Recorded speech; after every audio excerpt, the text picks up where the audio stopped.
I can predict whether you're a good person or a piece of shit by looking at your car. And I'm not talking about people driving old Hondas that are well maintained. I'm not talking about someone in a 15-year-old Corolla that's clean and runs perfectly. I'm talking about the cheap, beat-up shit boxes. The cars that look like they've been through a demolition derby and lost multiple times. The $800 Craigslist special with the bumper held on by duct tape. The rusted-out sedan with the cracked windshield and missing hubcaps. The car that sounds like it's about to explode every time it accelerates. Those cars. Because here's what I've noticed. The people driving these disasters, they drive like absolute maniacs. Every single time. And once you see the pattern, you can't unsee it. I've been watching this for years now, and the correlation is so consistent it's almost funny. The guy in the beat-up Honda Civic with the bumper held on by duct tape and prayers? He just cut across 3 lanes without signaling to make an exit he was about to miss. The woman in the dented minivan with a cracked windshield that looks like a spider web. She's riding your ass at 85 while texting. That ancient sedan with the muffler dragging on the ground, creating sparks like it's the 4th of July.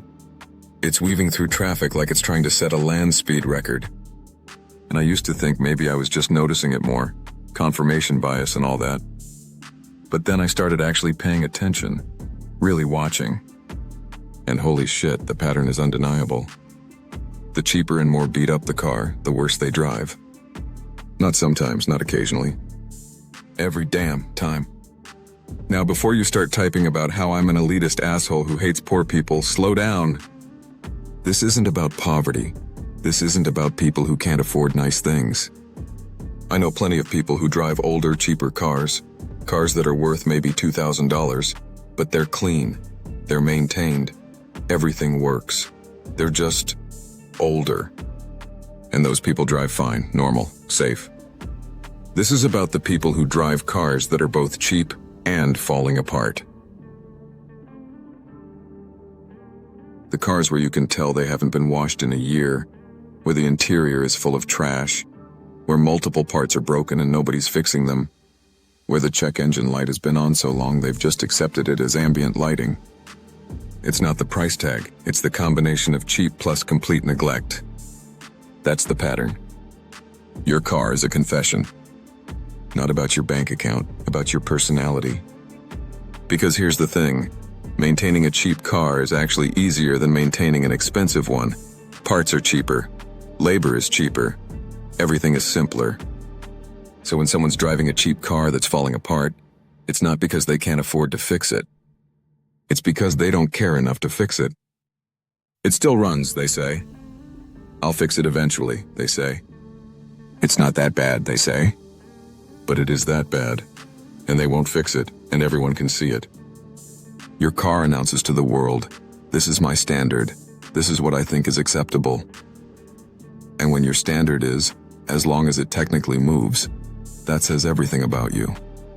There's this personality trait psychologists talk about called conscientiousness. Whether you're organized, responsible, follow through on things. And people who are low in conscientiousness, they crash more. They just do. But here's what's interesting. That same trait shows up everywhere. Whether your apartment is clean, whether you pay bills on time, whether you maintain your possessions, whether you follow through on commitments, it's all the same thing. I had a roommate in college who drove this absolute shitbox. Bought it for $500. Thing was falling apart when he got it. Never fixed anything.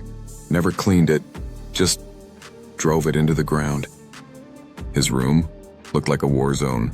Clothes everywhere. Moldy dishes. Papers scattered like confetti. How did he drive? Like a complete psychopath. 3 accidents in 2 years. And none of them were his fault according to him. Running a red light. The light changed too fast. Rear-ending someone? They stopped suddenly. Swerving into another lane? I didn't see them. Always someone else's fault, always. It wasn't bad luck. It was who he was as a person. The worst drivers I've ever seen have one thing in common. Nothing is ever their fault. Psychologists call this an external locus of control.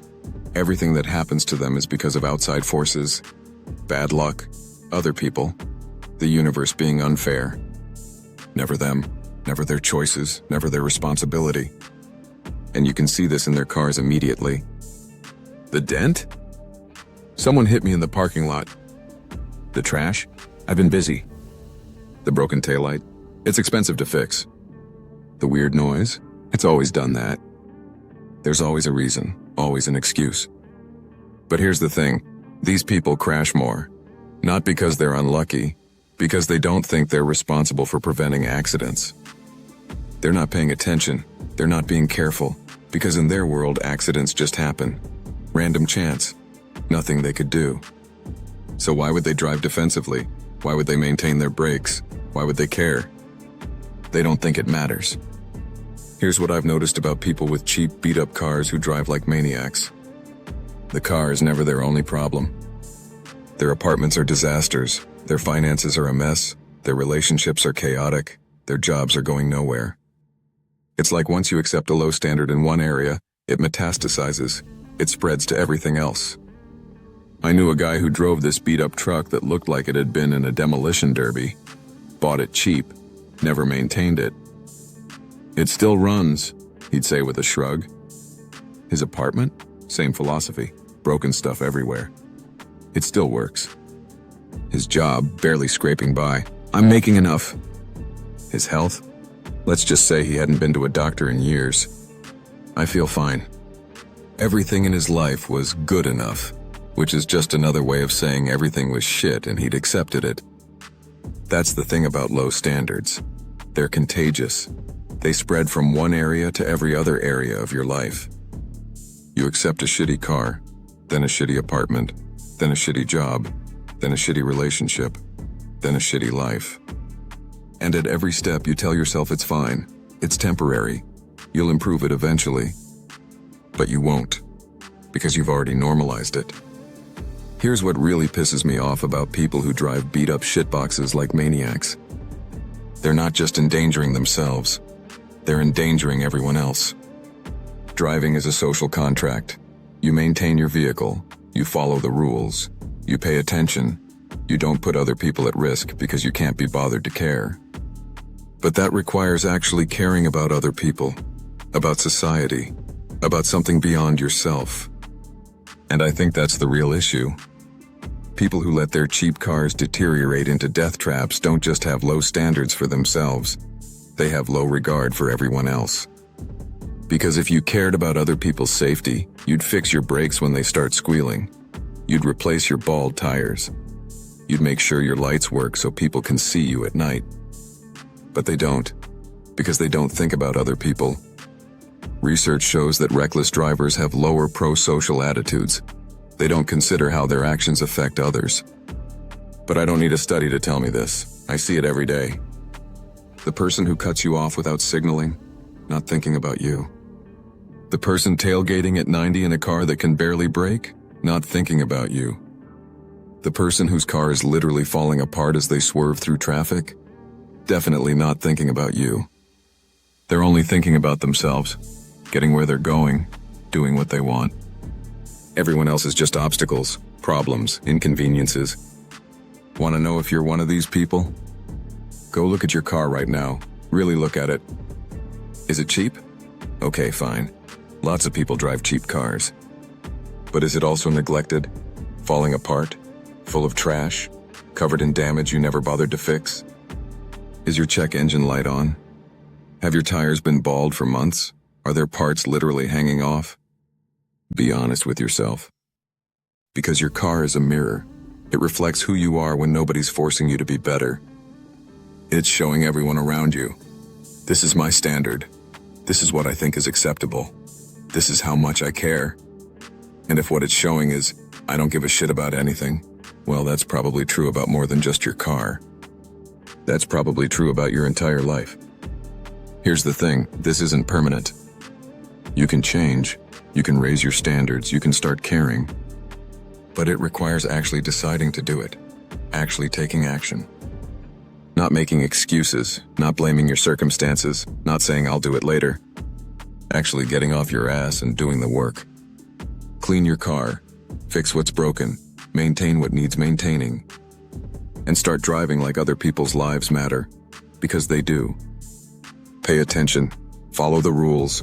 Don't drive like you're the only person on the road. Not because you might get a ticket, but because it's the right thing to do. Because your actions have consequences, for you and for everyone around you. So the next time you see someone driving like an absolute lunatic in a cheap, beat-up car that looks like it's held together by spite and hope, remember this. It's not bad luck. It's not coincidence. It's a pattern. A pattern of low standards, zero responsibility, complete disregard for others, and not subscribing to this channel. The car is just the most visible symptom. And now that you know, you'll see it everywhere. In how they drive, how they park, how they treat service workers, how they talk about other people, how they live their lives. It all connects. Because who you are shows up in everything you do. Even especially in your shitty car.